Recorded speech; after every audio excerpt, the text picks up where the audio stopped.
কোনো পইচা ইনভেষ্টমেণ্ট নকৰাকৈ মাত্ৰ সময়ক ইনভেষ্টমেণ্ট কৰি অনলাইনৰ জৰিয়তে বহুত টকা ইনকাম কৰিব পৰা যায়। ইনষ্টাগ্ৰামত ভাইৰেল হ'বৰ কাৰণে কিছু আনকি কুকুৰৰ গাখীৰ খায়ো ভিডিঅ' বনায়। আপুনি বাৰু জানেনে এইসকল মানুহে ইমান ভাইৰেল হ'বলৈ কিয় বিচাৰিছে? আজি আপোনাক জনাম ইনষ্টাগ্ৰামৰ জৰিয়তে আপুনি কেনেধৰণে ইনকাম কৰিব পাৰিব তাৰ বিভিন্ন ৱে। এই ভিডিঅ'টোৱে আপোনাৰ হয়তো জীৱন সলনি কৰি দিব পাৰে। যদি আপুনি নাজানে ইনষ্টাগ্ৰামৰ জৰিয়তে কিমান প্ৰকাৰ আছে ইনকাম কৰিব পৰা ৰাস্তা, তেতিয়াহ'লে এই ভিডিঅ'তে আপোনাক সেই ৰাস্তা মোকলাই দিব। আহক আমি আৰম্ভ কৰোঁ প্ৰতিটো ৰাস্তা এটা এটাকৈ। প্ৰথম মেথডটো হৈছে এফিলিয়েট মাৰ্কেটিং। আপুনি এফিলিয়েট মাৰ্কেটিং এনেকুৱা এটা ছিষ্টেম য'ত আপুনি বহুত টকা ইনকাম কৰিব পাৰে আপোনাৰ কোনো প্ৰডাক্ট নোহোৱাকৈ। যদি আপুনি এফিলিয়েট মাৰ্কেটিং সম্পৰ্কে একো নাজানে, মই আই বাটনত এটা লিংক দি দিছোঁ, আপুনি চাই ল'ব। যিসমূহ কোম্পানীৰ নাম দিছোঁ, এমেজন, ক্লিকবেংক, শ্বেয়াৰচেল, CJ, এউইন, এফিলিয়েটেক্স, গিডিয়া, ইম্পেক্ট, এইসমূহ কোম্পানীত আপুনি এফিলিয়েট হিচাপে জইন কৰি সিহঁতৰ প্ৰডাক্টৰ যদি লিংক আপুনি দি দিয়ে আৰু সেই লিংকত যদি ক্লিক কৰি পেলাই কোনোবাই যদি কিনে, তাৰ ওপৰত আপুনি মোটা পইচা ইনকাম কৰিব পাৰে। আপোনাৰ যদি ইনষ্টাগ্ৰামত অডিয়েঞ্চ বহুত থাকে, আপুনি তেনেধৰণে আপুনি ইনকাম কৰিব পাৰে। এইটো এটা প্ৰথম মেথড। 2 নম্বৰ মেথডটো হৈছে আপুনি প্ৰিণ্টিফাই নিচিনা বহুত প্ৰিণ্ট অন ডিমাণ্ড আপোনাৰ ৱেবছাইট আছে। এই ৱেবছাইটসমূহত কি হয়, আপুনি আপোনাৰ নিজস্ব ক্ৰিয়েটিভিটি দি প্ৰডাক্টসমূহ ডিজাইন কৰিব পাৰে। ডিজাইন কৰি সেই প্ৰডাক্টসমূহ আপুনি আপোনাৰ ছ'চিয়েল হেণ্ডেল অৰ্থাৎ ইনষ্টাগ্ৰামৰ জৰিয়তে আপুনি চেল কৰিব পাৰে। আপুনি ফিজিকেল আপোনাৰ হাতত কোনো ষ্টক নাথাকে, আপুনি প্ৰডাক্টসমূহ ডিজাইনহে কৰিব এনেকুৱা ধৰণৰ ৱেবছাইটসমূহত। যেতিয়া মানুহে সেই লিংকত ক্লিক কৰি পেলাই কোনো এটা প্ৰডাক্ট কিনিব, সেই প্ৰডাক্টটোৰ পইচা আপুনি পাব। কেনেকুৱা ধৰণৰ, যদি সেই ৱেবছাইটটোত 200 টকাত কিবা এটা প্ৰডাক্ট আছে, আপুনি ডিজাইন বনাই কৰি 500 টকা কৰি থৈ দিছে, তেতিয়াহ'লে সেই প্ৰডাক্টটো যদি কোনোবাই কিনে আপোনাৰ লিংকত ক্লিক কৰি পেলাই, তেতিয়াহ'লে তাৰ 300 টকাটো আপোনাৰ বেনিফিট হিচাপে থাকিব। এনেধৰণে আপুনি বহুত ডাঙৰ এটা ব্যৱসায় কৰিব পাৰে। 3 নম্বৰ মেথডটো হৈছে অপটিমাইজ প্ৰফাইল। যেনেদৰে মোৰ এটা প্ৰফাইল আছে, ধৰি লওক মোৰ প্ৰফাইলটো কম আছে, ঠিক তেনেকৈ আপোনালোকৰ হয়তো বহুত থাকিব পাৰে। যিসকলৰ বহুত মানুহ আছে তেওঁলোকৰ নিশ্চয় নলেজ বেছি। তেওঁলোকে কি কৰিব পাৰে, আনৰ প্ৰফাইলসমূহ অপটিমাইজ কৰি পেলাই কেনেধৰণে ধুনীয়াকৈ প্ৰফাইলটো ক্ৰিয়েট কৰি ধুনীয়াকৈ কেনেধৰণে ইমুজি লগাই লিংক আদি লগাই ধুনীয়াকৈ অপটিমাইজ কৰি পেলাই যদি দিব পাৰে, ঠিক আনৰ পৰা যদি এটা ভাল পইচা ইনকাম কৰিব পাৰে।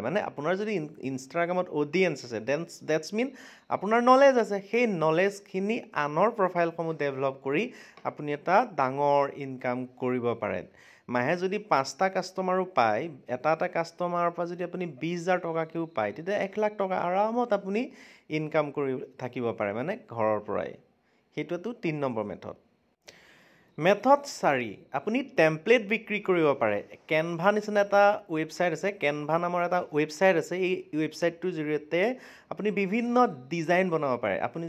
আপোনাৰ যদি ক্ৰিয়েটিভিটি নলেজ আছে, তেতিয়াহ'লে ধুনীয়া ডিজাইন আপুনি বনাব পাৰে। আৰু আপোনাৰ সেই অডিয়েঞ্চে যদি ভাল পায়, তেতিয়াহ'লে আপোনাৰ সেই ডিজাইনসমূহ হয়তো টি-চাৰ্ট কাৰণে আপোনাৰ ডিজাইন আপোনাৰ পৰা ল'ব পাৰে, কোনোবাই হয়তো ছ'চিয়েল মিডিয়া প'ষ্ট আপোনাৰ পৰা কিনিব পাৰে, কোনোবাই হয়তো লোগো আপোনাৰ পৰা কিনিব পাৰে। আপোনাৰ টেলেণ্ট আপুনি শ্ব' কৰিব লাগে আপোনাৰ প্ৰফাইলটোত। অৰ্থাৎ আপোনাৰ যেতিয়া অডিয়েঞ্চ হৈ যাব, আপোনাৰ তেতিয়া সেই টেলেণ্ট আপুনি শ্ব' কৰি পেলাই আপোনাৰ টেলেণ্টক বিক্ৰী কৰি আপুনি ইনকাম কৰিব পাৰে। কেনভা হৈছে একদম বঢ়িয়া এটা ৱেবছাইট টেমপ্লেট ক্ৰিয়েশ্যনৰ কাৰণে।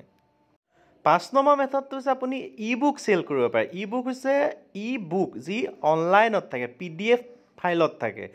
নৰ্মেল কিতাপসমূহ লিখিব লাগিব, প্ৰিণ্ট কৰিব লাগিব, কোনোবাই কিনিব আকৌ ঘূৰাই দিব, তাত আপোনাৰ লোকচান হ'ব পাৰে।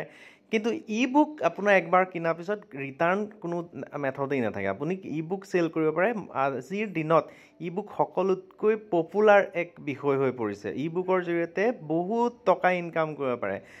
প্ৰডাক্ট ষ্টক কৰিব লাগে, কিবাকিবি বহুত মেনেজমেণ্ট আছে।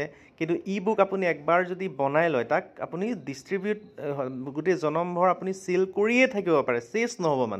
আপুনি ই-বুক চেল কৰিব পাৰে। ই-বুক এনেধৰণৰ যিবিলাক ভেনেক বুলি মই এটা ৱেবছাইটৰ নাম দিছোঁ, ইয়াৰ জৰিয়তে আপুনি ডিজাইন কৰি ই-বুক আপুনি চেল কৰি ইনকাম কৰিব পাৰিব। স্পন্সৰ্ড পোষ্ট হৈছে 6 নম্বৰত মই ৰখাইছোঁ। স্পন্সৰ্ড পোষ্ট মানে কি, আপুনি আপোনাৰ মানে ইনষ্টাগ্ৰাম প্ৰফাইলত বেলেগৰ পোষ্ট আপুনি দিলে আপুনি ইনকাম কৰিব পাৰিব। আপুনি যিহেতুকে আপোনাৰ নিজৰ প্ৰফাইলত নিজৰ যি ইনষ্টাগ্ৰাম প্ৰফাইল আছে তাত আপুনি নিজৰ পোষ্ট দিয়ে, এতিয়া আপুনি ইনকাম কৰিব পাৰিব কাৰ পৰা, বেলেগৰ পোষ্ট আপোনাৰ প্ৰফাইলত দি। কোনোবা কোম্পানী আপোনাৰ ওচৰত আহিব, আপোনাৰ অডিয়েঞ্চ চাই আৰু আপোনাৰ টপিক চাই আপুনি কিহৰ ওপৰত ভিডিঅ' বনাই, কি আপোনাৰ নিচ আছে সেইটোৰ ওপৰত, যেনে আপুনি ধৰি লওক আপুনি কছমেটিক্সৰ ওপৰত বনায়, বিউটিৰ ওপৰত বনায়, বিউটি ৰিলেটেড কোম্পানী আহিব আপোনাক ক'ব যে মোৰ পোষ্টটো এনেকুৱা ধৰণৰ দিছোঁ, তুমি আপলোড কৰি দিয়া, তেতিয়া আপুনি তাৰ ওপৰত ইনকাম কৰিব পাৰিব। স্পন্সৰ্ড পোষ্ট বুলি কয়। 7 নম্বৰ মেথডটো হৈছে বোনাছ। আপোনাৰ নিচৰ ওপৰত, আপোনাৰ টপিকৰ ওপৰত ডিপেণ্ড কৰি পেলাই বোনাছৰ মাত্ৰাটো আহে। মানে আপুনি লাখ লাখ টকা বোনাছৰ জৰিয়তে ইনকাম কৰিব পাৰি। এই বোনাছ কোনে দিয়ে, ইনষ্টাগ্ৰামে নিজেই দিয়ে। আপোনাৰ ভিডিঅ' যেতিয়া ভাইৰেল হ'ব, আপোনাৰ ৰীল যেতিয়া বহুত মানুহৰ ওচৰ চাপিব, ৰিচ বাঢ়িব, আপোনাক ইনষ্টাগ্ৰামে নিজেই বোনাছ দিয়ে। আপুনি নিশ্চয় গম পালে এই 7টাই হৈছে সকলোতকৈ ইম্পৰ্টেণ্ট ইনকাম কৰাৰ প্ৰচেছ।